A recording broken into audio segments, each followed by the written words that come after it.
même si c'est virtuel.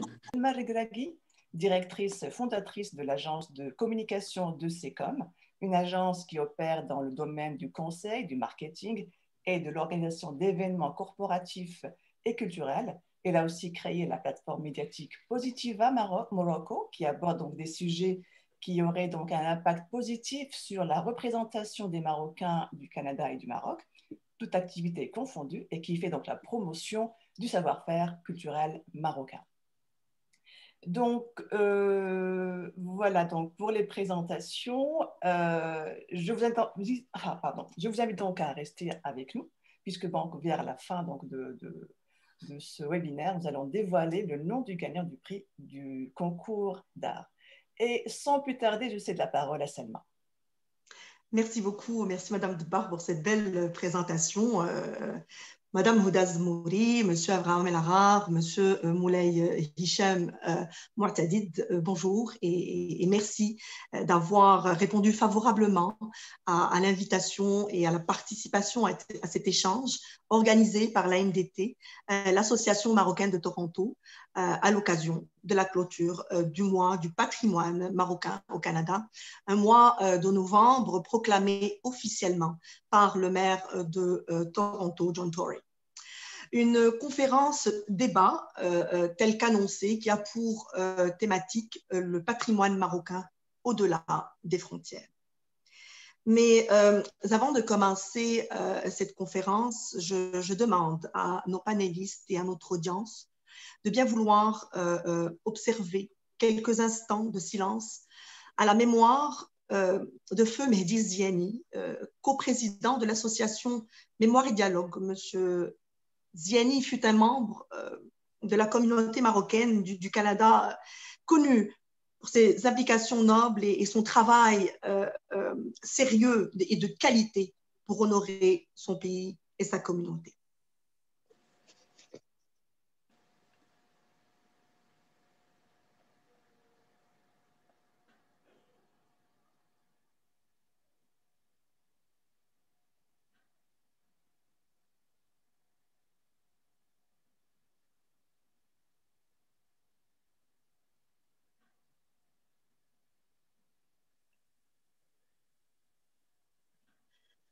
Que Dieu le Tout-Puissant puisse lui accorder son infinie miséricorde et l'accueille dans son éternel paradis.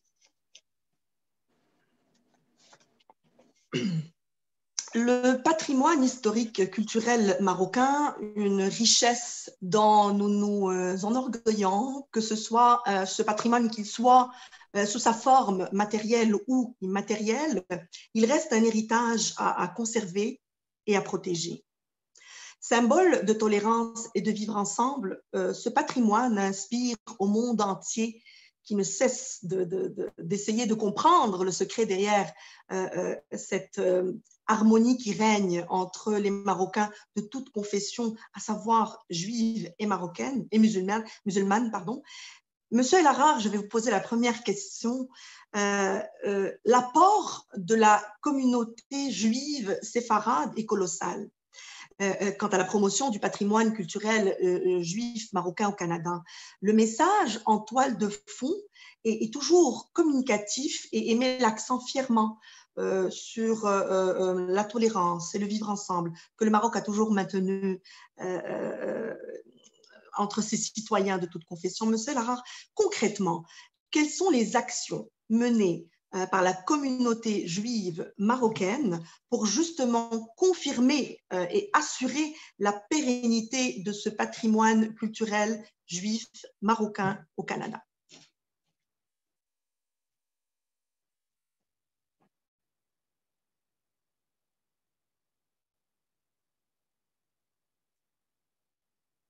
Voilà. Voilà. La bonne technologie. Il n'y a pas de mal. Alors, comme Fadwa l'a déjà dit, la communauté séfarade, qui compte près de 34 000 personnes au Canada, est constituée majoritairement de juifs marocains vivant principalement à Montréal et à Toronto. Ces Marocains de confession juive arrivés au Canada à peu près 2 décennies avant leurs compatriotes musulmans se sont installés à Toronto et à Montréal, où ils ont créé les institutions et les infrastructures nécessaires pour mener une vie communautaire cohésive. Un mode de vie qui continue à prospérer, bien sûr, et qui est devenu un modèle à suivre pour d'autres communautés d'immigrants au Canada. Dans leur clairvoyance, les premiers dirigeants de cette communauté ont également créé les institutions culturelles dont le célèbre Festival séfarade de Montréal et la célébration de la Mimouna à Toronto. À travers le festival et à travers d'autres initiatives culturelles, la communauté marocaine, celle de Toronto comme celle de Montréal, ont perpétué dans leur vie quotidienne des marqueurs identitaires et qui sont inscrits bien sûr dans leur identité centrale juive marocaine qui remonte, comme on le sait, au début de l'ère commune. Ces marquants incluent la tradition quasi sacro-sainte de clore le festival séfarade avec un grand concert andalou qui comprend des musiciens et des interprètes venus du Maroc, d'Israël et du Canada qui alternant de l'arabe à l'hébreu, souvent dans le mode de matrouz, mais bien sûr de la nouba andalou, devant un public multiconfessionnel. Et je vais ajouter que fréquemment, on entend des yo-yo, des zraret pendant ces concerts-là. Cela décrit plus ou moins, en grosso modo, ce que la communauté juive séfarade, et comme je dis, principalement marocaine, vit dans son quotidien. C'est merveilleux d'entendre ça, M. El Arar, quelle fidélité envers sa culture. Et c'est tout à votre honneur, votre façon de la transmettre ici au Canada est tout à votre honneur. Maintenant, Madame Zmouri, la symbolique de l'institution culturelle que représente Dar al-Maghrib comme centre culturel marocain au Canada est assez représentative. D'un héritage, bien sûr, qui est un grand héritage culturel à promouvoir sans modération. Vous avez été fraîchement et nouvellement nommé à la tête de cette institution et je vous en félicite. Pouvez-vous, s'il vous plaît, nous exposer l'essence même de la vocation de Dar al-Maghrib au Canada? Merci Salma pour cette question très pertinente et comme vous l'avez si bien mentionné, je suis entrée en fonction le 1er octobre dernier dans un des centres culturels que le Maroc déploie à l'extérieur des frontières. Et si vous le permettez, je vais présenter brièvement sa mission qui consiste entre autres en la préservation de l'identité nationale des Marocains résidant au Canada, la diffusion et la valorisation du patrimoine marocain dans tous ses affluents et le renforcement de l'interculturalité, l'interaction et cette coexistence des différentes civilisations et cultures. Je crois que cette volonté de faire de la diplomatie culturelle, elle est plus pertinente et nécessaire que jamais, surtout à un moment que l'on vit maintenant où le contexte nous pose de nombreux défis. Nos repères habituels y sont bousculés et la communauté a besoin de lieux d'échange et d'expression. Je peux vous dire que nous avons plus que jamais besoin de la culture, des arts et des artistes, mais en même temps, la culture, les arts, les artistes, ils ont aussi de très grands besoins.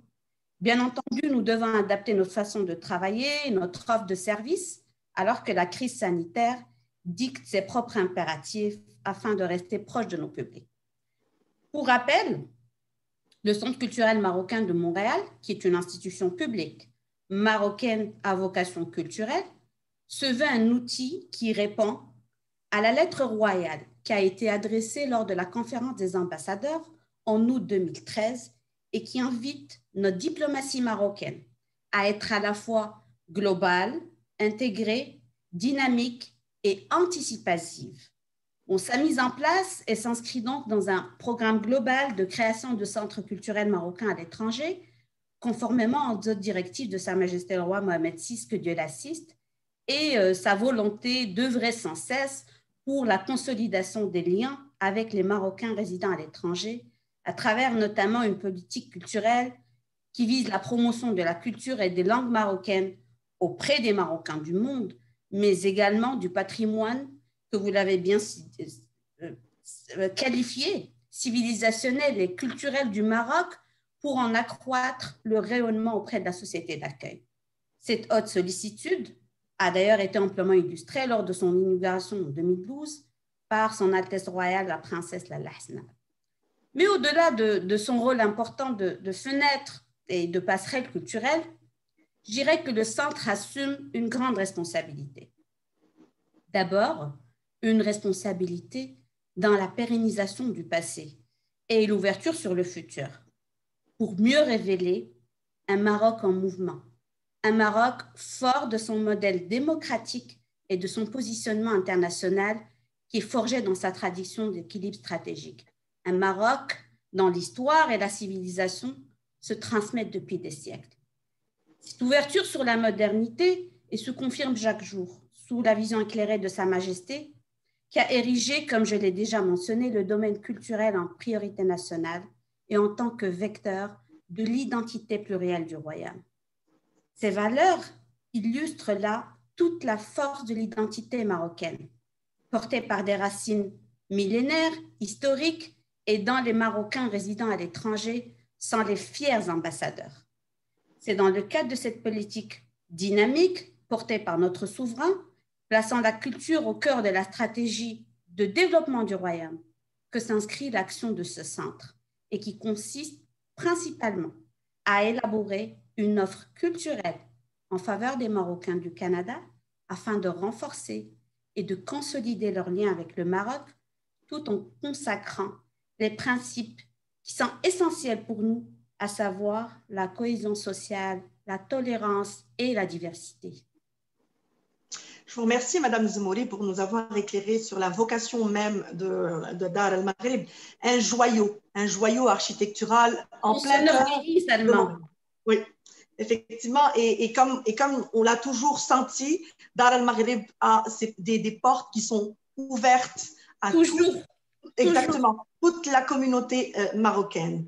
Alors, Monsieur Mouatadid, avec vous, je vais bifurquer un petit peu vers un discours plutôt politique. On va pas se mentir, vous êtes un politologue. Donc, oui, bienvenue.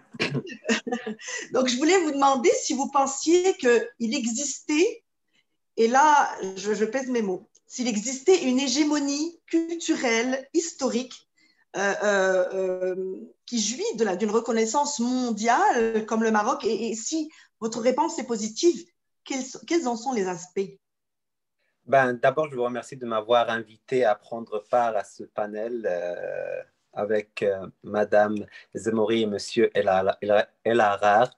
Et c'est une occasion aussi de faire leur connaissance et d'échanger avec eux autour d'un thème que je trouve vraiment d'un grand calibre et très important pour notre Maroc cher.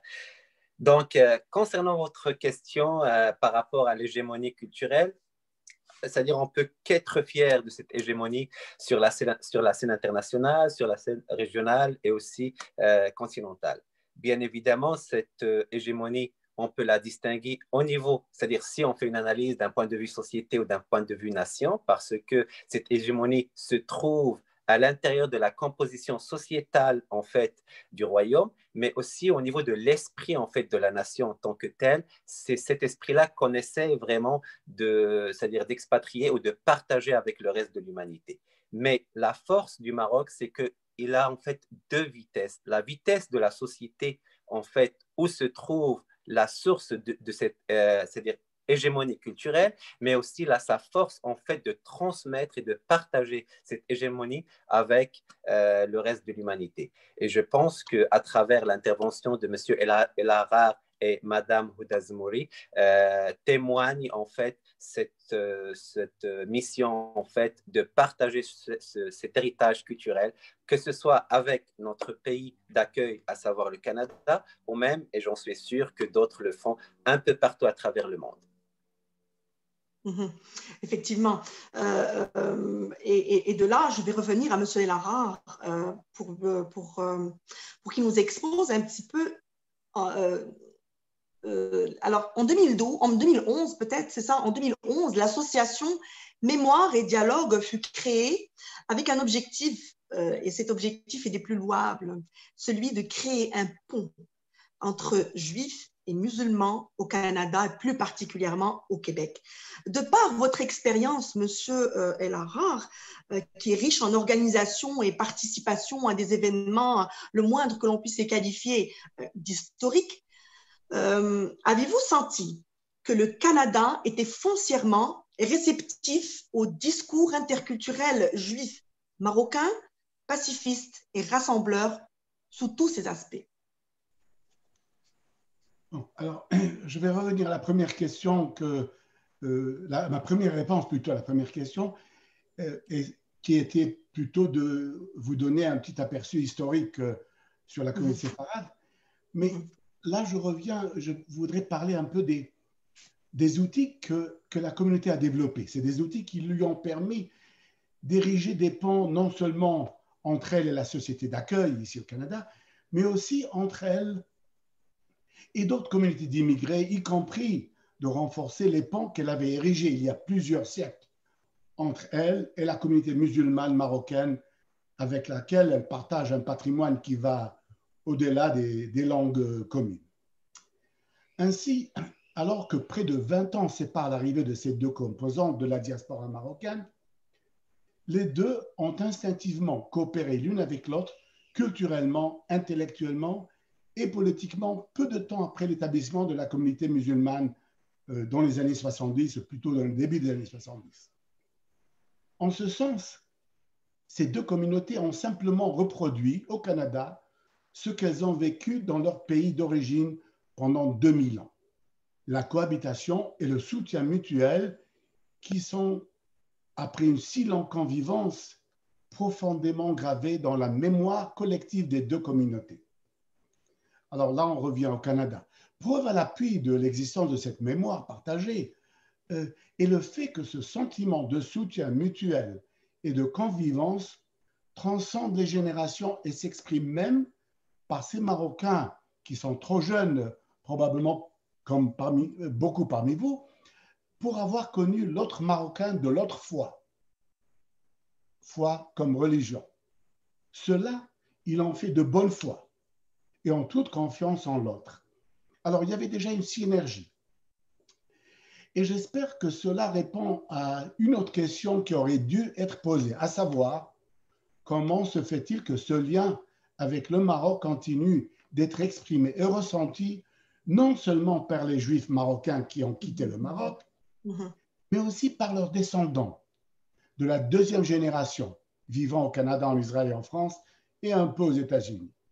Ceci après plus de 50 ans depuis le départ volontaire, j'ajoute, leur départ volontaire du Maroc, de leurs parents et des grands-parents. Ce qui m'amène à votre question, Selma, au joyau de cette complicité unique, à savoir la création de l'organisation Mémoire et Dialogue. Il y a 10 ans, par des membres brillants, dont El Mahdi Ziani que vous avez mentionné, était un moteur sincère et un fidèle croyant en la bonté inhérente dans l'être humain. El Mahdi, avec qui j'étais coprésident, nous a tristement quittés prématurément il y a 10 jours à l'âge de 41 ans. Il a laissé dans nos cœurs une blessure profonde, mais aussi l'exemple de la façon de faire face aux défis qui font partie intégrante de la fraternité. Il sera bien sûr redondant de continuer à expliquer. À vous d'imaginer l'ampleur que cette riche contribution de convivence unique que la diaspora marocaine apporte à la société canadienne dans laquelle elle vit.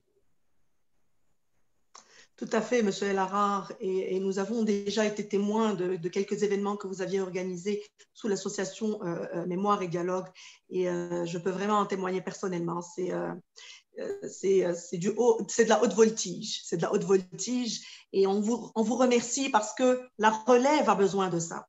La relève a besoin de voir des exemples concrets.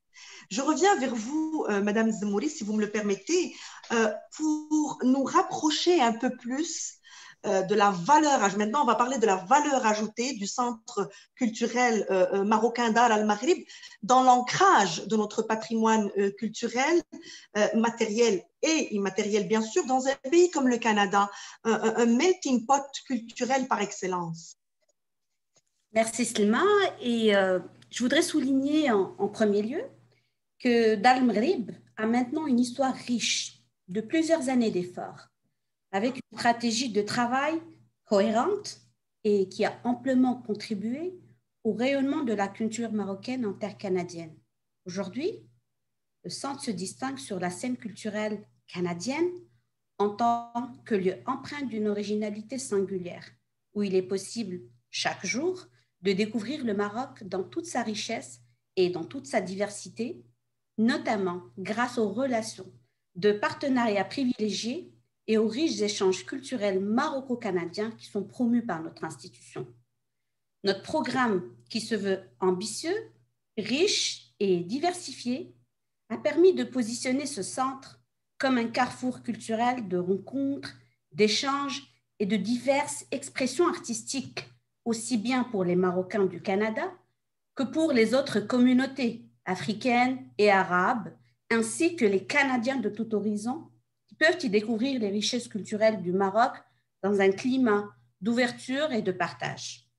Dans cet esprit, Dar al-Maghrib se veut un espace fédérateur et rassembleur de la communauté marocaine établie au Canada, mais également, et j'insiste sur cela, un lieu de promotion de la culture marocaine et de l'interculturalité avec le pays d'accueil qui est le Canada.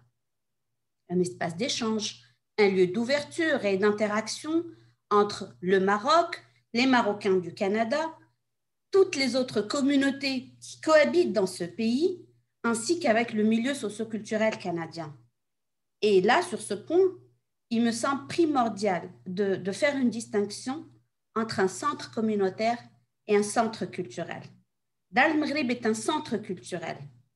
Et je vais vous dire une chose, sur ce point-là, j'ai la conviction que mieux on connaît la culture de l'autre et plus l'adaptation est facile de part et d'autre. Cette meilleure intégration, elle profite à tout le monde et elle est bénéfique. Et je pense que nous avons tous un objectif commun. Nous voulons faire en sorte que l'immigration soit réussie. Eh bien, la culture est une façon d'y arriver, puisqu'elle permet de mieux connaître l'autre. Et c'est la raison pour laquelle j'insiste sur le caractère d'espace, d'ouverture et d'échange du Centre culturel marocain Dar al-Maghrib. Sur un autre volet, et soucieux de faire prendre conscience aux jeunes générations de leur identité marocaine et de maintenir ce lien avec leur culture d'origine, sans pour autant rompre avec la culture de leur pays d'accueil, le centre propose une panoplie d'activités culturelles et artistiques. Ces activités, elles permettent entre autres à ces jeunes de mieux connaître et de prendre conscience de leur patrimoine socioculturel. Et ces démarches se trouvent renforcées par des cours de chant, de théâtre, de danse folklorique et d'art plastique, pour ne citer que cela. Dar al-Maghrib a aussi mis en place une stratégie de promotion de la culture et la littérature marocaine, incluant l'enseignement de la langue arabe et de la culture marocaine en faveur des enfants et des jeunes marocains, mais également des cours de darija, le dialecte marocain, qui sont destinés aux étrangers et aux non-marocains et qui ont eu beaucoup de succès. Et jusqu'à date d'aujourd'hui, on nous envoie encore des messages pour demander des informations sur ces cours. Donc, malheureusement, le temps ne me permet pas d'exposer en détail l'ensemble des activités ô combien nombreuses organisées par le Centre pour promouvoir le rayonnement de la culture marocaine au Canada, mais je citerai quelques exemples quand même, notamment l'organisation des conférences abordant des thèmes relatifs à l'histoire, au patrimoine et aux questions d'actualité socio-culturelle et économique du Maroc, l'organisation des journées culturelles du Maroc au Canada dans plusieurs villes, la célébration des fêtes nationales et religieuses, ou encore la participation à un grand nombre de festivals communautaires et internationaux ici au Canada. Enfin, et j'insiste sur ce point, et en droite ligne avec la vocation africaine du Maroc, la promotion de l'appartenance africaine constitue un véritable pilier du programme culturel de Dar el-Maghreb. Cette stratégie s'est traduite notamment par des réalisations culturelles mettant de l'avant les cultures africaines et des partenariats entre le Centre et les associations canadiennes de la communauté africaine. Concrètement, cette approche s'est matérialisée par l'organisation de plusieurs événements, dont les plus importants sont les Journées culturelles africaines de Dar el-Maghreb, événement annuel qu'on organise, le partenariat avec le Festival de cinéma Vue d'Afrique, l'organisation des Journées des Tidjane, l'Association des artistes et des intellectuels africains à nos différentes activités, ainsi que l'hébergement de plusieurs expositions d'artistes, de conférences et de manifestations organisées par les communautés africaines. Tout ça pour vous dire que nous cherchons de manière continue à réfléchir, à concerter, à intervenir et à offrir des activités stimulantes et pertinentes. Notre action, menée auprès des milieux culturels, des instances publiques et privées et des citoyens, au centre et hors ces murs, se déploie à partir de projets culturels et artistiques structurés autour des créateurs et des citoyens. Ces projets permettent de favoriser et de promouvoir un développement culturel intégrateur de tous les Marocains et ouvert sur toutes les autres communautés. Écoutez, Madame Zemouri, c'est une réponse riche en informations et je voudrais juste rajouter un petit commentaire positif, bien sûr. Nous ne pouvons cesser de remercier ce genre de représentation culturelle dans un pays comme le Canada, parce que cette représentation culturelle, elle promeut justement notre culture auprès des jeunes, auprès de nous-mêmes. Hein. On garde toujours le lien avec notre pays. Et celui qui ne sait pas d'où il vient ne saura jamais où il ira. Voilà, exactement. Donc, merci beaucoup, Madame Zemouri. Maintenant, je reviens vers Monsieur Mouatadid. En politique, peut-on parler de l'impact de l'importation d'une culture historiquement riche sur les considérations que peut avoir un pays comme le Canada, un pays pour l'autre, c'est-à-dire comme le Canada pour le Maroc, et quelle est réellement la place d'un pays comme le Maroc, avec son patrimoine culturel et toute cette richesse, au Canada? Ben, certainement, parce que, qu'on ne le veuille pas, lorsqu'on ramène, c'est-à-dire des individus pour participer, c'est-à-dire au développement économique d'un pays comme le Canada, c'est-à-dire on ne doit pas se limiter à les voir comme une masse musculaire ou ce qu'on appelle une richesse cognitive. On doit aussi prendre en considération la dimension culturelle que ces personnes-là ramènent à la société d'accueil. Ben là, le Canada, c'est une société ethno-culturelle, donc qu'on ne le veuille pas, c'est une composition culturelle qui fonde en fait la masse sociétale en fait du pays. Donc, le Maroc, à travers, c'est-à-dire ses individus, à travers ses citoyens, à travers ses institutions, c'est-à-dire il participe en fait d'une manière ou d'une autre à l'édification en fait culturelle aussi du Canada. Aussi, c'est un moyen en fait de faire comprendre, de partager avec les Canadiens et les Québécois en fait une culture que les Marocains vraiment ont déjà développée et avec toute sa profondeur, c'est-à-dire sa profondeur en fait religieuse, sa profondeur culturelle arabe et sa profondeur culturelle africaine, méditerranéenne, etc. Donc, qu'on ne le veuille pas, oui, moi, je pense, de mon point de vue, que le Maroc joue un rôle très important à travers ces citoyens qui sont présents ici sur le sol canadien, à travers ces institutions qui jouent un rôle très important comme Dar el-Maghreb ou des associations comme celle de nos confrères en fait juifs séfarades ou d'autres associations aussi marocaines. Ils jouent un rôle très très important, un rôle du partage, un rôle d'apprentissage et un rôle aussi de compréhension.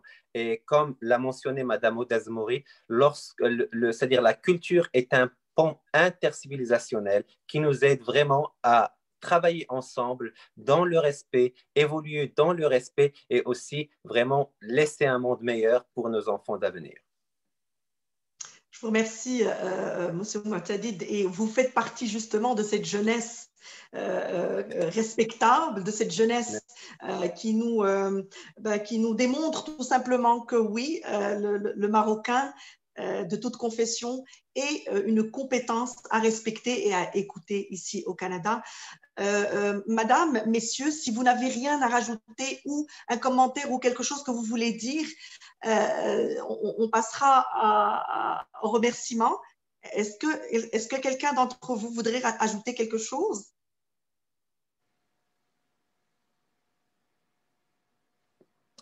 Donc, nous passerons, alors voilà, donc peut-être qu'on a fait le tour de toutes les questions que nous avions posées. On a fait le tour et je vous remercie infiniment, Madame, Messieurs, pour cet échange pertinent et constructif.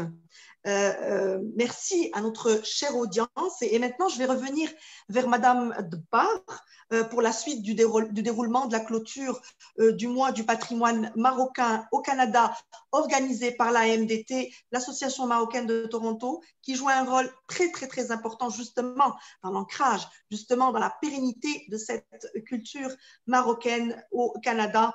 Et maintenant, avec cet événement du mois du patrimoine marocain reconnu officiellement par le maire John Tory à Toronto. Merci à vous. Et je passe la parole à Madame de Bar.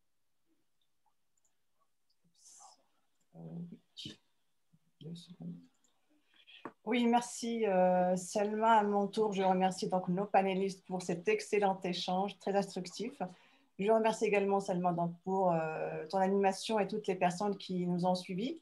J'invite maintenant notre président, donc le président de l'AMDT, l'Association des Marocains de Toronto, M. Fawzi Mitwalli, à prononcer son discours de clôture de ce mois du patrimoine marocain. Fawzi, la parole est à toi. Oui, merci Fedwa, merci Selma. Shukran lakum. Thank you, the panelists, for this wonderful exchange on Moroccan heritage. It is true that we need days and days to talk about our heritage, which is rich, diverse, and authentic. We thank you very much for having accepted our invitation and for having honored us on this debate, which marks the last day and the closing day of the month of the Moroccan heritage in Canada. Merci, Madame Zemouri, de nous avoir honorés par votre présence et aussi pour votre premier contact avec le public depuis votre nomination comme directrice du Centre culturel d'Al-Maghrib et aussi de nous avoir éclairé sur le rôle prépondérant du Centre culturel à faire connaître et apprécier la culture et la civilisation marocaine dans le pays d'accueil. Merci, cher Abraham, d'avoir accepté notre invitation et de nous avoir partagé les multiples facettes du patrimoine juif marocain et le rôle de votre organisation, je dirais Mémoire et Dialogue, dans la consolidation et la coexistence et de l'échange des cultures. Merci, cher Moulay Ahmed, d'être avec nous et d'avoir expliqué le rôle que joue la culture comme une composante essentielle au rapprochement des pays, des continents, et aussi sur l'importance et le rôle de la culture dans l'ère de la globalisation actuelle que nous vivons. Donc, un grand merci à vous, cher Salma Regravi, d'avoir accepté sans hésitation à animer cet échange et d'avoir contribué au succès de ce panel. Votre présence et votre rapport sont vraiment très appréciés. J'aimerais aussi remercier la ville de Toronto et le maire John Tory pour leur soutien et pour cette belle proclamation du mois d'héritage marocain. Et il y a d'autres nouvelles qui vont venir au mois de décembre, mais je laisse ça comme une surprise pour le public. Donc, je tiens au nom du conseil d'administration à remercier aussi tous les volontaires, les membres de la communauté, les institutions, les médias qui nous ont soutenus fortement pour la réussite de ce mois d'héritage marocain, qui est une première au Canada. Malgré le temps court de la préparation, mais on a pu réaliser pas mal d'événements qui ont eu un succès vraiment, un grand succès. Donc, maintenant, je pense que donc je vous remercie tous. Et on va passer maintenant, comme vous le savez, on a lancé un concours d'art pendant le mois de novembre. Et donc, on a reçu pas mal d'œuvres de différents peintres. Et donc, nous allons passer à la remise du prix pour le concours d'art. C'était vraiment très, très, très difficile de choisir, surtout quand il y a quelque chose qui est rapport au Maroc. Donc, je ne sais pas si tu peux afficher le logo de notre partenaire. Je tiens à remercier notre partenaire et notre sponsor Viara qui a commandité ce prix. Donc, le prix est un ticket voyage d'une valeur de $500. Donc, il peut l'utiliser, c'est-à-dire avant l'expiration, donc il est $500. Et je vais prononcer le gagnant. Le gagnant, c'est un Marocain qui vit entre Québec et Montréal. Ça veut dire qu'il n'est même pas de Toronto. Et c'est un peintre qui nous a envoyé un tableau et que le comité a choisi. Donc, c'est M. Ali Brahim, qui nous a envoyé un tableau de la Kasbah de l'Udaya, à Rabat, et qui est fait avec de la peinture à l'huile sur toile. Donc, je ne sais pas si Fadwa, tu peux afficher l'œuvre de M. Ali Brahim pour que le public voit. Est-ce que tu peux la faire grandir? Je ne sais pas si tu peux la faire grandir dans ton écran.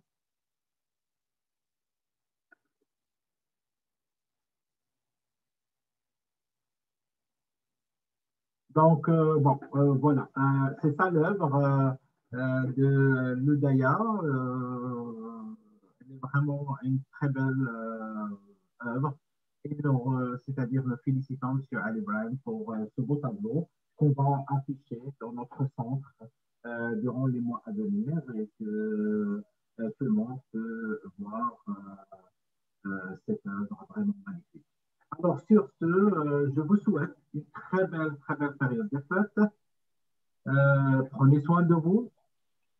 Et je vous remercie encore une fois au nom de la communauté marocaine, au nom de l'Association marocaine de Toronto, d'avoir accepté cette invitation et on vous promet que l'année prochaine, ça va être plus grandiose, Inch'Allah. Merci. Merci. Merci. Merci. Au revoir. Merci. Merci. Au revoir. Merci beaucoup. Au revoir.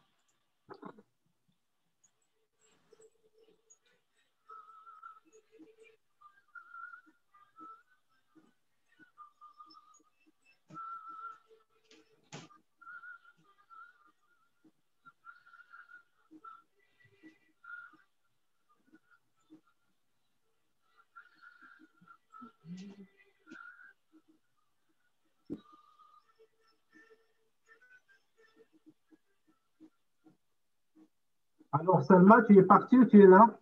Je suis encore là. Oui, oui. Bah, merci beaucoup, Selma. Merci à vous deux, Tifosi, Lefdoua, merci beaucoup.